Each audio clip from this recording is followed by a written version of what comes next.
Olá a todos, estamos de volta com mais uma videoaula. Esta é a nossa sexta videoaula da temática Os Orixás na Umbanda. Lembrando então que nós tivemos a primeira videoaula da norma geral, a segunda videoaula nós vimos a concepção de orixás no Zé de Moraes, né, que aparece aqui forças divinas, e depois para o padrinho de Aruá, que ele vai chamar de poderes reinantes orixás do divino criador. Norberto Peixoto chamou de emanações de oriundas do divino. E na videoaula passada nós vimos que o Manuel Lopes chama de forças celestiais. Com relação a ancestrais divinizados, aqueles representantes vivos dos orixás, o Zé de Moraes chama de entidades de hierarquia superior, o padrinho de Aruá de corporações orixás, Norberto Peixoto de orixás maiores, o Manuel Lopes de engenheiros celestiais ou orixás primordiais. Nessa videoaula, então, a gente vai terminar, né, os cinco autores, né, que seria o Sarracene, o quinto autor, que nós nos propusemos a falar, e depois a gente vai fazer algumas sínteses. Eu não sei quantas videoaulas vai demorar essa síntese, né, sobre o que a gente disse. Vamos nos posicionar e vamos apresentar algumas análises de algumas mitologias sobre a ótica da psicologia analítica, que é muito legal, né, para a gente ver como que isso pode ser utilizado ao nosso favor, né. O Rui Sarracene a gente já apresentou então na primeira videoaula, né, ele tem uma vasta literatura, tá? E a gente vai então pegando alguns livros dele e analisando alguns trechos da fala dele nesses livros. O primeiro livro, então, é Orixás, Teogonia de Umbanda, e na página 43, né, eu estou aqui no slide 3, na página 43 ele diz o seguinte: Olorum é o divino criador de tudo que existe e está em tudo que criou. Já os orixás são em si mesmos as qualidades divinas manifestadas, ou seja, Deus se manifestando no universo. Cada orixá rege um dos aspectos da natureza, da vida dos seres e das criaturas. Então, cada manifestação de Deus tem uma vibratória, tem uma função, tem uma especificidade, né? É em si mesma a manifestação de Deus por meio de uma de suas qualidades divinas, né? Que está chamando de qualidades divinas aqui.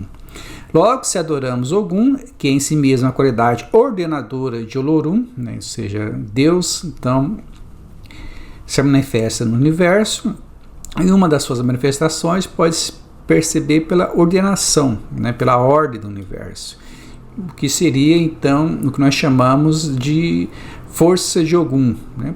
Poderia ser dado qualquer nome, mas essa qualidade ela é uma qualidade verificável, um fenômeno verificável. Então estamos adorando o orixá que rege sobre a ordem e é o aplicador da lei maior em todos os aspectos da criação. Isso é interessante.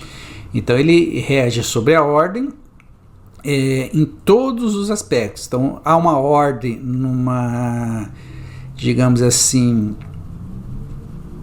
na reação da fotossíntese, tem que ter uma ordem para ela acontecer. Numa reação química em laboratório, tem que ter uma ordem para acontecer. Para você vencer na vida, na sua profissão, você tem que ter uma ordem para dar certo. Pra você vencer um campeonato de basquete, futebol, você precisa ter uma ordem, ou seja, todos esses aspectos da vida, essa qualidade ordenadora, que nós chamamos de Ogum, vai estar presente, né? Então, essa reflexão é importante. No slide 4, ele continua, a gente muda de livro agora, né? Vamos para o Código de Umbanda, lá na página 403, e ele fala o seguinte: se chamamos atenção para esses pequenos detalhes, é porque a dificuldade é total quando surge o assunto classificação dos orixás. Contudo, entendo que isso só acontece porque existem as diferenças entre orixá essencial, elemental, encantado, intermediário, natural, energético, etc. Alguém pode até indagar, mas não são todas a mesma coisa? Não são. Não são não, respondemos nós. Cada categoria aí descrita forma uma classe de trono regentes e atua em diferentes estágios da evolução, em diferentes níveis vibratórios, magnéticos, etc. Isso é interessante. O Sarracene, ele vai a fundo na análise dessas forças divinas a tal ponto de tentar explicar várias nuances, né, do processo do nosso estágio da evolução, não só a evolução do ser humano, mas a evolução do princípio inteligente até o espírito, né? Se vocês forem pesquisar lá no livro dos espíritos, vocês vão entender o que eu estou querendo dizer. Se nós fomos criados por Deus, nós não fomos criados com toda a estrutura psíquica e humana que nós temos agora. Nós fomos criados com um princípio inteligente, e ao longo das eras, esse princípio inteligente foi evoluindo, né, até que ele se individualizou e se tornou um espírito. Então, quando ele diferencia essas forças divinas por esses nomes, ele está então tentando analisar, né, e a obra dele faz isso, né, tenta analisar nesses diferentes estágios da evolução, nesses diferentes níveis vibratórios, como que essas forças divinas, orixás, vão atuando. É por isso que ele dá nome diferente, tá? Aí no slide 5 ele continua dizendo o seguinte, ainda no mesmo livro, na página 544, ele fala o seguinte: enfim, há toda uma ciência a reger a evolução natural, e por isso, na Umbanda temos os orixás intermediários, os quais são muitos. Então, mais uma categoria de orixás. O fato é que esses orixás regentes, humanizados, agora, esses orixás intermediários, ele fala que já é uma categoria de um orixá humanizado, né? Não é mais uma força divina que está espalhada pelo universo, não individualizada. Agora é uma força individualizada, humanizada, né? Pudesse auxiliar os seus afins que haviam de estar no estágio humano da evolução. Todos nós, hoje, espíritos humanos, já passamos pela evolução natural, na qual éramos regidos diretamente pelos orixás. Então, nós éramos regidos diretamente pelos orixás, nós ainda somos regidos por esses orixás, mas nós temos a ajuda desses orixás intermediários. Eles nos sustentaram durante todo o estágio da nossa evolução natural, até que estivéssemos aptos a adentrar no estágio humano e dessemos início ao nosso ciclo reencarnacionista. Nesse estágio da nossa evolução, já não somos sustentados diretamente pelos tronos celestiais regentes, mas sim pelos tronos regentes que foram humanizados, ou seja, pelos intermediários, e assumiu o grau de divindades mediadoras entre nós e Deus. Então, novamente, a gente tem aqui no slide 6 as duas ideias presentes, tá?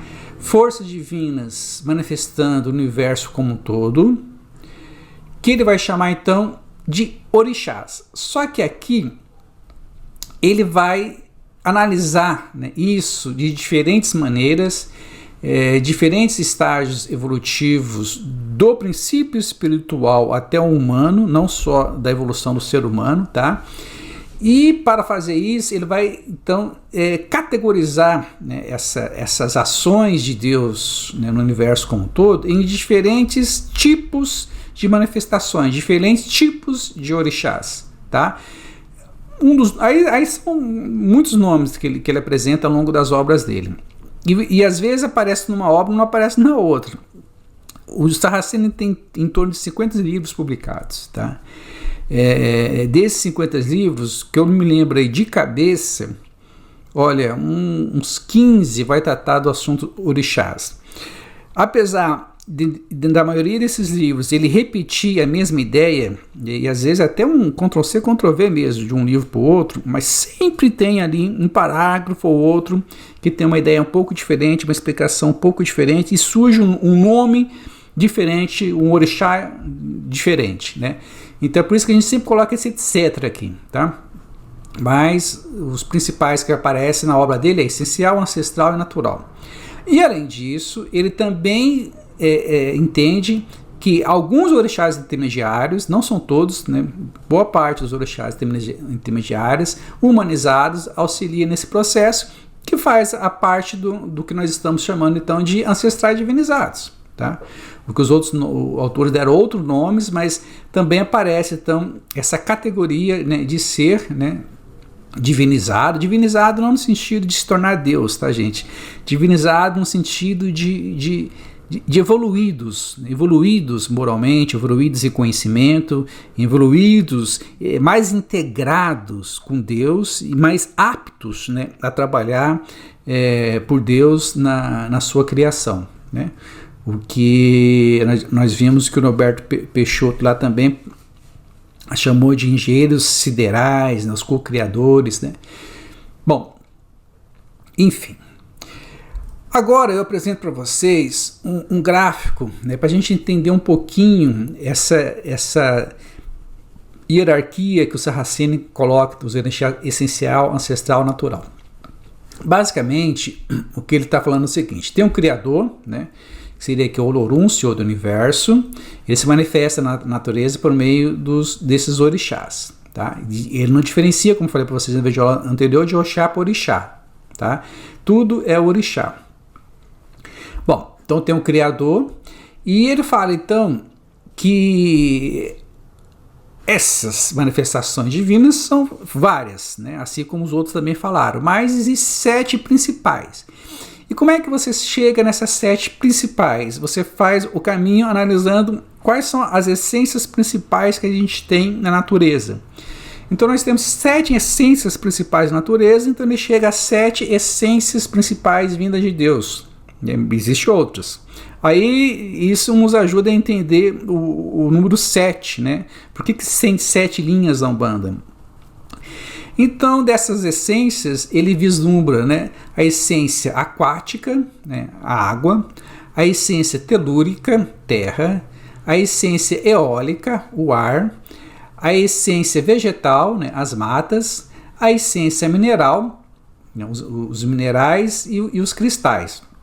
Então, do que a gente viu, por exemplo, do Manuel Nopes, essa essência cristal e mineral, ela não está presente, aqui está presente.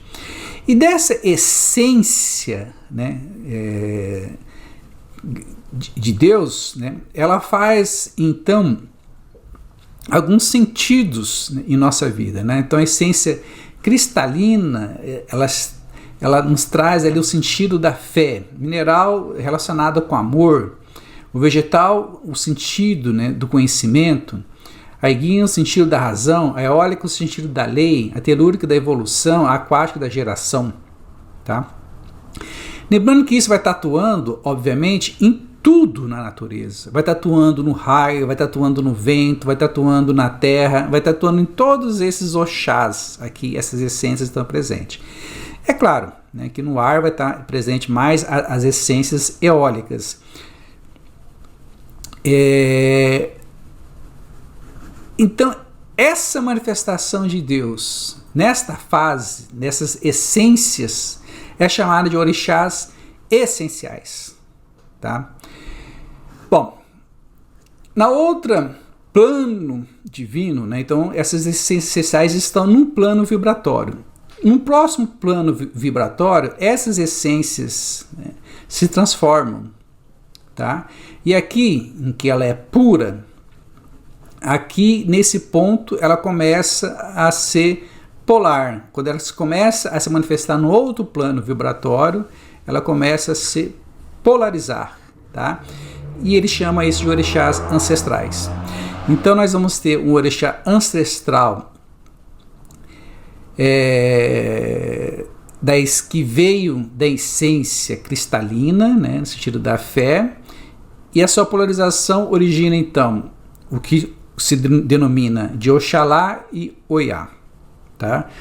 Então positivo e negativo, mas à frente a gente vai ver o que significa esse positivo e negativo. A essência pura do amor, né, do mineral, vai se transformar em Oxum e Oxumaré. Do conhecimento vegetal, Oxóssi e Obá. Iguine, razão, Xangô e Gunitá. Eólica, lei, Ogum e Ansan. Telúrica, né, evolução, Obaluaí e Nanã. Aquática, Iemanjá e Omulu. Tá? Então esses seriam os orixás ancestrais. Repare que aqui, ó, cada um desses orixás ancestrais irradiam sobre os outros naturais. O que isso quer dizer? Quer dizer o seguinte: esse orixá ancestral, ele é, digamos assim, pura fé. Ele irradia tanto o polo da fé em Oxalá como o polo da fé em Oiá. Né? Na realidade, a gente vai ver que ele vai irradiar Oxalá, né? Oiá, ela vai ter um outro papel nesse processo, mas tudo bem, né? Quem quiser mais detalhes, lê os livros. Eu só estou dando uma geral da maneira que eu entendi. Eu posso estar cometendo vários equívocos, porque o Sarraceni não é fácil de ser entendido, tá? É uma escrita difícil de todos que nós estamos apresentando, aquele que tem uma escrita mais difícil, cheia de detalhes. Você lê um livro, você pensa que você entendeu, quando você vai ler outro livro, você vê que você entendeu muita coisa errada. E não tem como eu ler 50 livros para compreender, né? Já li, sei lá, uns 10, 15 livros deles, mas mesmo assim a gente se perde um pouco. Então eu estou falando com a minha interpretação, tá? E se depois quem quiser ter uma interpretação melhor, eu recomendo que leia e faça sua própria interpretação. Mas vamos lá. O fato é, chega aqui no orixá ancestral, então, vai ter uma radiação de Oxalá. E essa irradiação de Oxalá, ela vai, de alguma maneira, aparecer nos outros vibratórios também. Por exemplo, vamos pegar aqui a manifestação de Oxalá aqui entre os orixás naturais. Oxalá vai estar sendo influenciado por todos os outros, porque você não pode ter fé sem ter amor, você não pode ter fé sem ter conhecimento, você não pode ter fé sendo injusto, você não pode ter fé saindo da lei, você não pode ter fé não evoluindo, você não pode ter fé não gerando, né? Então, esses orixás naturais são aqueles mais próximos de nós, aqui na nossa existência encarnada, é que vai influenciar e vão estar mais relacionados com as nossas ações, tá? Enfim, é isso. Então ele divide nessas 3 grandes categorias, essenciais, ancestrais e naturais, e existem outros. Os intermediários, né, os humanizados, estariam aqui, né, regendo mais ou menos aqui, próximo aqui com os orixás naturais. Estaria aqui então os intermediários humanizados, mais ou menos aqui, nesse limite, né, e daqui em diante ajudando os seres humanos, né. Como eu falei, posso estar cometendo vários erros, mas em linhas gerais é isso que eu entendi. Tem muitas outras coisas, tá? Aqui nessa gravura, então temos em 1 o Criador, em 2 orixás essenciais, em 3 orixás ancestrais, em 4 os naturais, regentes senhores da natureza. Bom, vamos voltar então com o Sarraceni. Ali no slide 7, na página 59 do Código de Umbanda, ele diz: esses 7 orixás essenciais não têm nomes humanos, mas manifestam como vontades divinas, por intermédio dos orixás ancestrais, que se manifestam com irradiações divinas, por intermédio dos orixás naturais, que se manifestam por intermédio das divindades intermediárias, né, que eu falei com vocês, né? A partir daqui, então, já começa a surgir os orixás intermediários, né, junto com os orixás naturais, que são os regentes dos vibratórios das 7 radiações divinas. Essas divindades intermediárias humanizaram-se e amparam milhões de espíritos em evolução, todos afins com as qualidades essenciais dos orixás ancestrais que as regem pelo alto. Por isso, a doutrina que fundamenta, né, o ritual da Umbanda Sagrada aceita todas as divindades e as ilumina por meio do simbolismo da Umbanda. No slide 8, ele continua agora no outro livro, Teogonia da Umbanda. A gente vai entender o porquê que tem aqueles 2 polos, né, positivo e negativo em cada orixá. Vamos voltar ali no slide 6, Oxalá mais, Oiá menos, Oxum menos, Oxamaré mais. Por que agora, a partir dos orixás ancestrais, os orixás parecem polarizados, né? Essas 7 linhas se polarizam. Elas 7 linhas que não eram polarizadas antes, a partir desses orixás ancestrais começa a polarizar. Então isso ele vai explicar no slide 8, tá? Vamos lá. Está na Teogonia do Umbanda, página 68.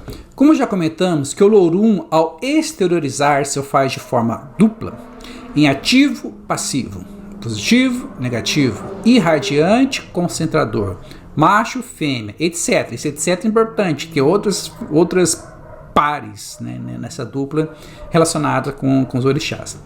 Então, as suas 7 manifestações e exteriorizações geram 14 orixás fatoriais, que são manifestadores dele, sendo que 7 são masculinos e 7 são femininos. Então toda a dupla é formada por masculino e feminino, tá? 7 são ativos e 7 são passivos. Toda dupla tem o ativo e tem o passivo. 7 são radiantes, 7 são concentradores. Toda dupla tem um radiante e um concentrador, tá? Então, o orixá ancestral da fé, que é a manifestação exterior de Olorum, por meio do seu mistério da fé, traz em si a dualidade de Olorum, pois foi historizado por ele e esse, enquanto mistério é indiferenciado, no entanto, tem em si o dualismo de tudo que o Olorum rege, gera e manifesta-se, ativo e passivamente, irradiante e concentrador, macho e fêmea, etc. E ao manifestar-se dessa forma dual, surgem 2 orixás ancestrais da fé, que nós vimos, né? Oxalá e Oiá. E o mesmo acontece com os outros 6 mistérios, as outras 6 historizações e manifestações de Olorum. Então já deu para perceber que o estilo de escrita dele é um estilo complicado, né? Mas fica aí, né, a dica dos livros para quem quiser ler na íntegra. Às vezes alguma dúvida que aparecer aqui no slide, lendo na íntegra resolve, tá? Aí no slide 9, voltamos para o Código de Umbanda. Ele vai falar agora das linhas essenciais, né? Está na página 391. Seria então a essência, né? As essências que nós citamos para vocês, e um sentido. Então a essência cristalina, ela tem um sentido da linha da fé ou da religiosidade, e assim por diante, né? A aquática, linha da geração da vida.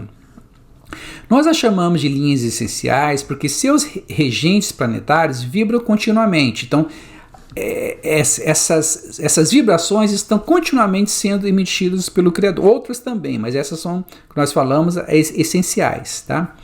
Que se percebe pela própria natureza, né? A importância delas e os sentidos que elas dão. São mentais planetários radiando essências que, ao serem absorvidas mentalmente pelos seres, estimulam-nos em um dos sentidos acima descritos, né? Fé, religiosidade, amor, concepção, conhecimento, raciocínio e assim por diante. Esses mentais planetários são os orixás essenciais, que são inominados, então não recebe nome. Aqui você não recebe nome, não é Xangô, Iemanjá, não. Ele está relacionado com a essência, tá? Ou indiferenciados. Nós os classificamos pelas essências que irradiam suas vibrações mentais. Essas vibrações alcançam todos os níveis vibratórios dimensionais, naturais, gerais ou localizados. Aí ele dá alguns exemplos, né? Por exemplo, o orixá essencial cristalino vibra a fé e irradia uma essência que estimula a religiosidade dos seres. Um outro, o orixá essencial telúrico vibra a evolução e irradia uma essência que estimula o saber dos seres, tá? E aí por diante, né? Fica aí o slide para quem quiser ver com calma, tá? E tá no livro também, Código de Umbanda, página 391, ok? Aí no slide 11, ele mostra, então, que é onde começa a aparecer os orixás ancestrais. Então, ó, daqui para cá são os orixás essenciais. Volta lá naquela figura lá que eu mostrei para vocês, né? De baixo para cima. E aqui a gente está dando como se fosse um zoom naquela figura, né? Então aqui seria o essencial cristalino, essencial mineral, assim por diante. Aqui começa a aparecer, então, os orixás ancestrais, onde aparece, então, a polaridade, tá? E é isso que ele está dizendo em cima, né?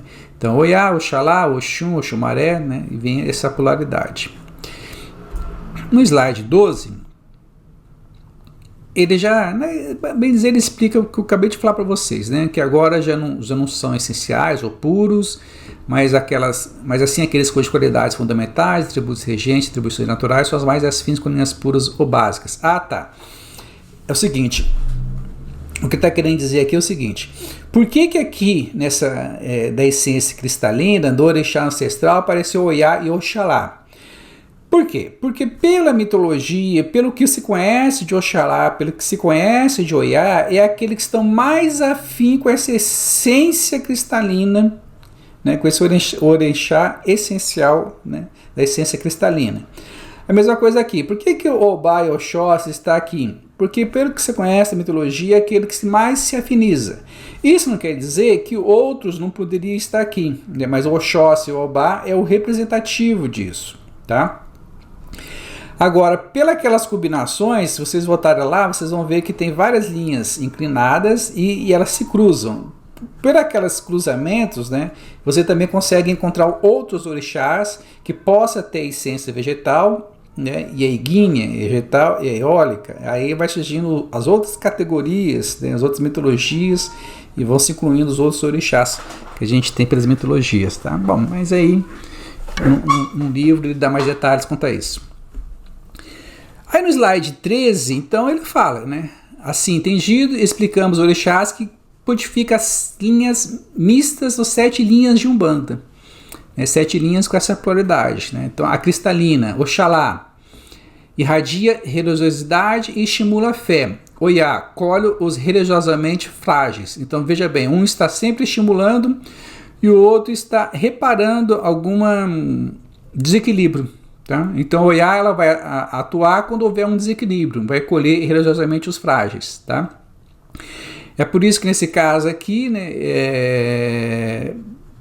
ele, né, aparece aqui como sendo um polo positivo e outro aqui como negativo. Tá? Aí é mineral e vegetal. Vamos pegar aqui a vegetal, aqui, Oxóssi. Expande o conhecimento e estimula o raciocínio. Então, o Oxóssi sempre está atuando. Tá? O Obá vai atuar quando houver um desequilíbrio aqui nessa essência vegetal. Né? O Obá ela vai concentrar as buscas e aquieta o raciocínio.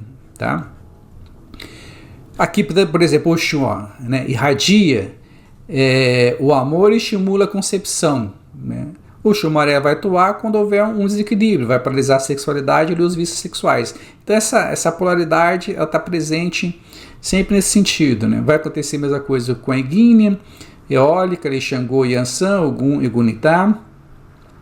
Vai acontecer a mesma coisa ali no slide 16 com a telúrica, o Baloaê e Nanã.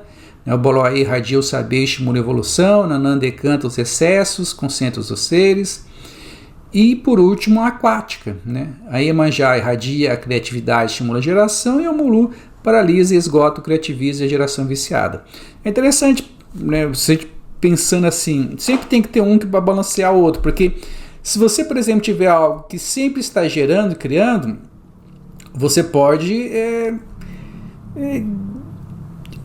acontecer um desequilíbrio, né? Imagina um pai e uma mãe que tem aí mais, não sei, na sociedade que nós estamos hoje em dia, tendo mais de 10 filhos, é complicado, né? Ter mais de 10 filhos há 50 anos atrás é uma coisa, mas 10 filhos hoje é outra. Imagina um jardim, né, em que uma planta específica começou a crescer demais, se expande demais, né? Imagina uma célula que cresce demais, aí você tem aí sei lá, né? Pode gerar até um tumor, né? Aí você tem que ter o que então? A paralisação, esgoto, criativiza e a geração viciada. Então, essas polaridades também ela tem que ser interpretada nesse sentido, ou seja, do equilíbrio daquela ação na natureza, tá? Há outras funções também, né? Mas não só essa, mas que eu estou lembrando agora seriam essas, tá? E parece que eu repeti, ó, slide 16 e o 17 é o mesmo slide. Aí, desculpa, não percebi só agora. Bom, é isso. Em linhas gerais, a visão de orixás para Sarracene. Como eu disse, né, dos que a gente discutiu até agora, é aquele que tem uma escrita mais complicada, é aquele que se aventura a detalhar mais a questão dos orixás entre essas várias funções, né, desses orixás da nossa evolução, e isso torna, obviamente, a análise bem mais complexa, tá? Bom, encerramos então a nossa proposta, né, que foi apresentar a principal visão do Zélio, do Padrinho Juruá, Roberto Peixoto, Manuel Lopes, Rubens Sarracene, e na próxima videoaula então a gente começa a sintetizar tudo que a gente disse e a se posicionar mais sobre aquilo que a gente acredita, né, compreende melhor, trabalha melhor, né, que seria melhor dizendo, né, aquilo que a gente consegue se trabalhar melhor, né, no entendimento dos orixás, né, por meio daquilo que os guias dirigentes da casa nos mostram, por meio de todas essas leituras que nós fizemos e de outras, né, mas essas são os principais representantes que a gente tem no momento, e aquilo que a gente consegue trabalhar melhor nesse conjunto de ideias sobre os orixás, tá? Então até o próximo vídeo aula.